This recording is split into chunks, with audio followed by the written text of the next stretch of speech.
Welcome to the EWI DEN. We're studying improvisation, and this series is dealing with ascending melodic minor, and this is part 4, and it's entitled Trane Weighs In on AM, and we're going to look at Mr. PC, at least a couple choruses of his solo. So what we're going to do today, we're going to look at the chord progression to Mr. PC. It's a little bit different than the one we've been studying. We're going to analyze Coltrane's use of ascending melodic minor in the solo, and then along the way, we're going to look at those concepts and see if we can develop our own patterns from those ideas. So these resources will be available in the EWI DEN. The EWI DEN's free, so you can just go there. There's a ascending melodic minor tab, and under part 4, the part 4 lesson, I'll put the iReal Pro track that I'm using today, and the transcription that I did of the first 3 courses will be available there for download, so you can check it out. So first of all, let's just look at this chord progression. The chord progression has only one chord that's different from the one we've been studying, and that's this bar 9. It's a B flat dominant chord. In the key of D, B is the 6th, D, E, F, G, A, B, and if you flat it, it'd be a flat 6, and it's a dominant chord, so functionally we're going to call that a B flat or a flat 6 dominant chord in D minor, which means if you went to the key of C, the same position would be A flat dominant would be a flat 6 dominant. Just for your own information, almost every single minor tune that I know, with maybe Nature Boy does not have it, but most minor tunes have a flat 6 dominant chord in it somewhere. And so it's a very common one. Sometimes it's a major 7th chord, sometimes it's a dominant chord, sometimes it's clearly marked sharp 11, which is B flat sharp 11. Typically a flat 6 dominant chord is sharp 11, and that implies a scale that will give you 7 clear notes, which is what we're kind of always looking for, called the B flat Lydian dominant chord. And this is one of those names, which is like, wow, we finally have a crazy scale name that actually tells us what to do, because Lydian means to sharp the 4 and dominant has a flat 7. So if you put them both in the same scale, you've got a scale with a sharp 4 and a flat 7. It just actually makes sense. The only easier way to do it would be to say it's a sharp 4 flat 7 scale, right? So if you compare this to major, a B flat major scale would be B flat, C, D, E flat, F, G, A, B flat. And if we sharp the 4, the E flat becomes an E natural, and the A flat becomes an A natural. So here's B flat Lydian dominant.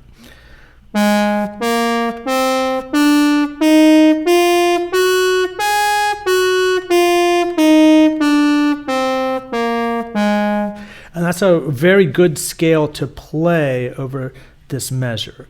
Trane does not do that in this solo, but what we're doing in our study of melodic minor is we're saying that we can always use ascending melodic minor over the minor blues, and if we can do it in every measure, we're going to at least know about it, right? So there it is. Coincidentally, we will study this later, but I just want to point it out. If you played F ascending melodic minor from the 5th note of this B flat 7, you would get exactly the same notes as the B flat Lydian dominant, because they are modes of one another. So let's just spell this from B flat, because it's really easy to see.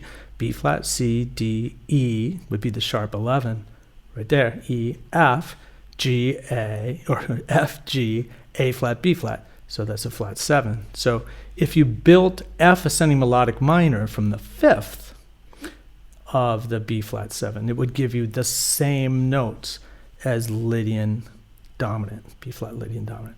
Okay, so here's the solo, and like I said, I'll put it available in a PDF version for you. And if you want to work out the fingerings, that would be cool. You could do it any speed. The reason for like learning a solo on your instrument and maybe even playing it along with the record, you could get a program like The Amazing Slowdown, or get a copy of Trane playing it, and then slow it down to 50% speed, 60% speed, whatever you would need to do to be able to play it wherever your technique is developed to. Playing along with a solo gives you kind of a feel for the time, the use of rhythms, the use of space, and you can get really into it, learning all the nuances of articulation and bending and whether it's late or early. So this particular solo was pretty fast. So I'm just going to give it a run so we get to hear it. So here we go. Let's see how this goes.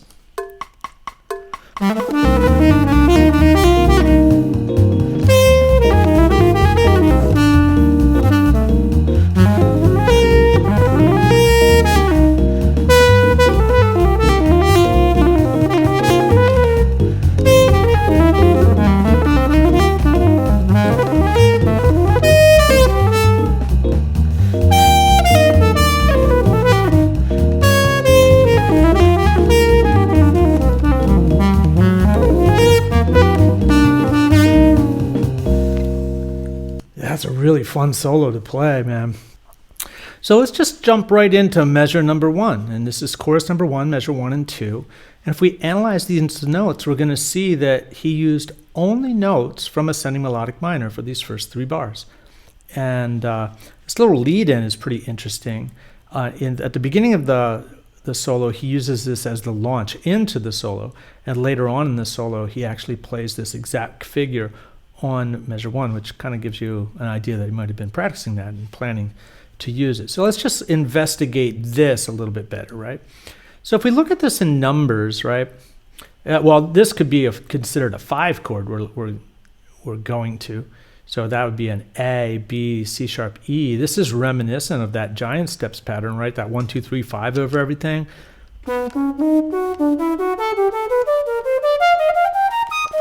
Right, so he played that solo. This was used a lot, so that was probably pretty deep into him at this point. So let's just move on from there. So this is 1, 7, 1, and then it jumps a third, right? Then 2, flat, 2, 2, then it jumps a third, and then 3, 2, 3, and it jumps a third. So these all have that third jump in common. So what I would like to do is let's just play D, F, E, G, F, A, G, right?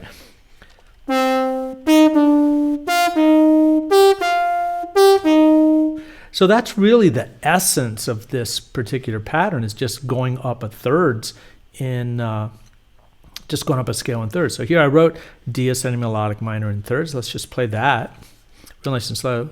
2, here we go.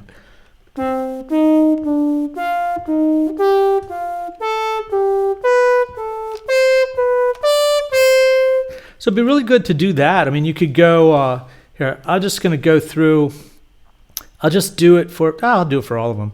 I'll play thirds in every measure, just straight up, going up from the root. So I'll start up going thirds from the D, thirds from the G, third from the D.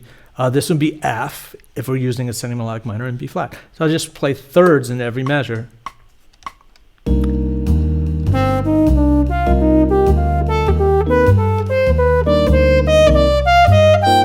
Change into G.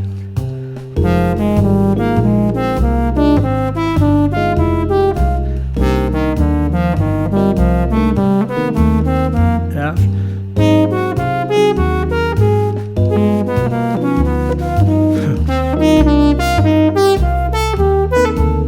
Sorry, I messed up that B flat a little bit.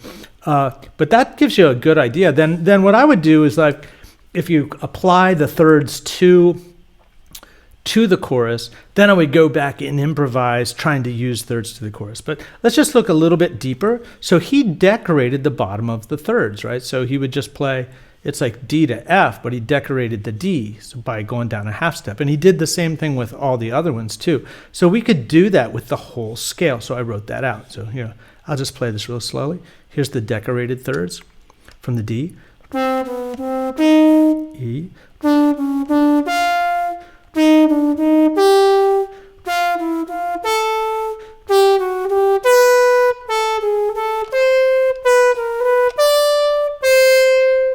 so the next thing to do, maybe practice that in the key of D, and then practice it again in the key of G, and then maybe F if you want to do that, and B flat, and then go right back to the play along again and try to apply it. Now, I'm going to start on the roots, but you could go back. I mean, this could get you could go back and start it on the thirds or start it on the fifths or start it on the twos or start it on any interval that you want. But I'll just do that decorating the bottom one from the roots.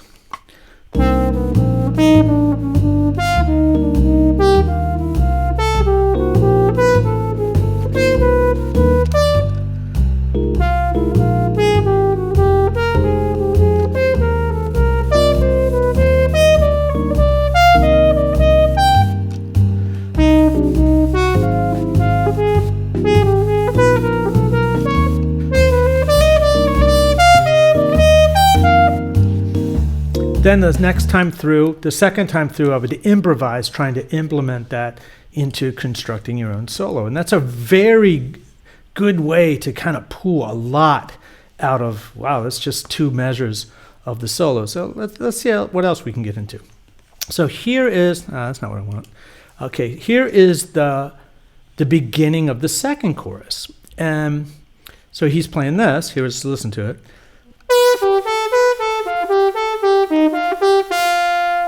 Right, so let's just analyze it in numbers. It's 7/5, that's a drop of a third, and then he plays back up to the 7. Then it's 6/4, it's a drop of a third, and he plays back up to the 6. Then it's 5/3, and he plays back up to the 5th. So once again, if we will kind of minimalize this and look at what's going on, it's just dropping thirds, the C sharp to A, B to G, A to F.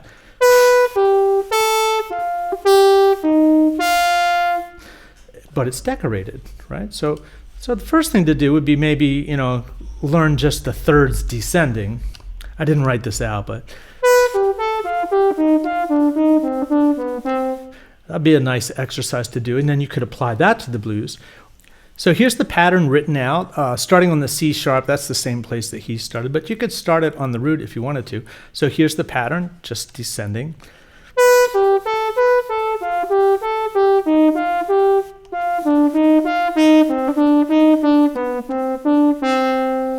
And once again, you could go through and apply it to the progression. So I'm just going to do it so you kind of get an idea. This is exactly how I practice. So I'm going to apply the pattern to every measure, starting on the 7th this time. And I'm going to set it up. I'll do 2 choruses. The second time through, I'll improvise using the pattern, because that's normally what I do. I'll like have a mission to accomplish, like apply the pattern to the chord progression. And then the second time through, I'll just try to use that to make my own melody. So here we go.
Yeah, it's really good. When I first started practicing the pattern, I forgot which one we were doing, that happens too when you practice. But I just try to keep going. I always try to just keep going and see if I can make it work.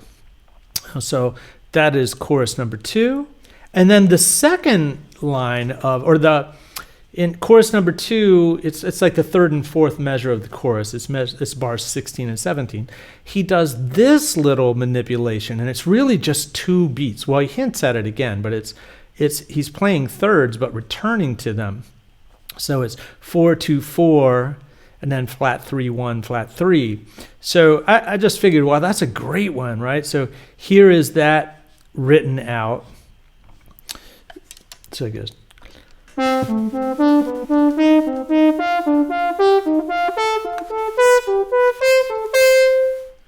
And then I would try to do them down too.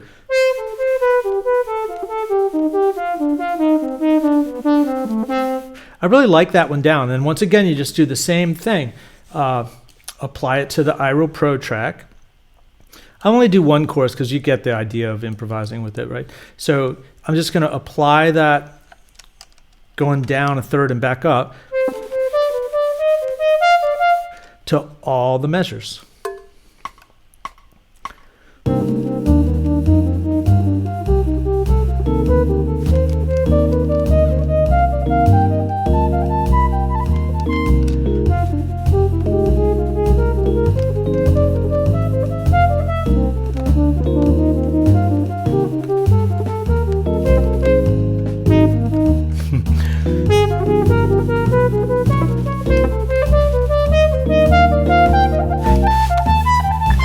But that was kind of hard. Well, I guess it's triplets, so it's a little bit faster, but it's got some sticky stuff. So that's a good one to work out, right? And then I would go back, try to improvise using that. And then finally, let's check this guy out. Chorus number 3, bar 32. Once again, all these notes are ascending melodic minor, but check this movement out.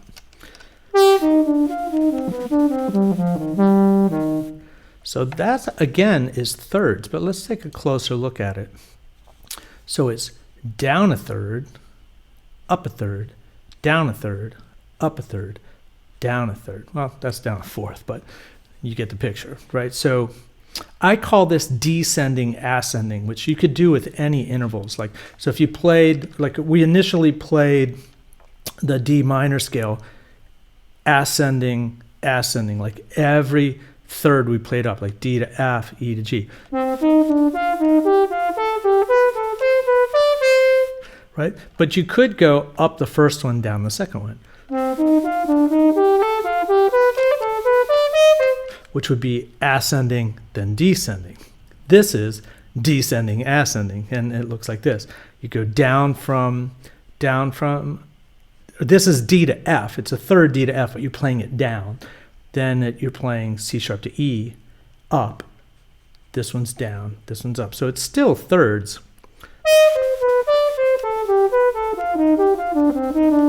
But it's got a really colorful shape. And that's going to sound great being applied to here. Now, all this stuff kind of takes work. So you might have to practice it outside of the play along, play it slow, try to think about it, write it down on paper, start slow on the play along and then build the speed back up. But it'll really give you, I don't remember what note we're starting on. Third. Cool. Here we go. I'll start on the third, but you could start on any measure, or on any note, it wouldn't really matter.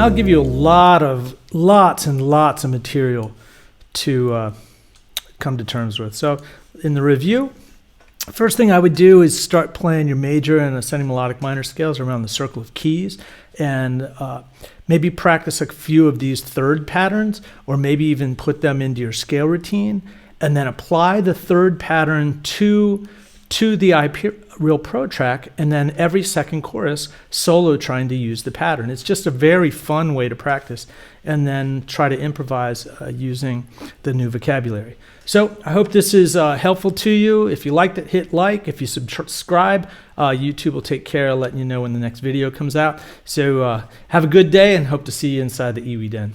Bye-bye.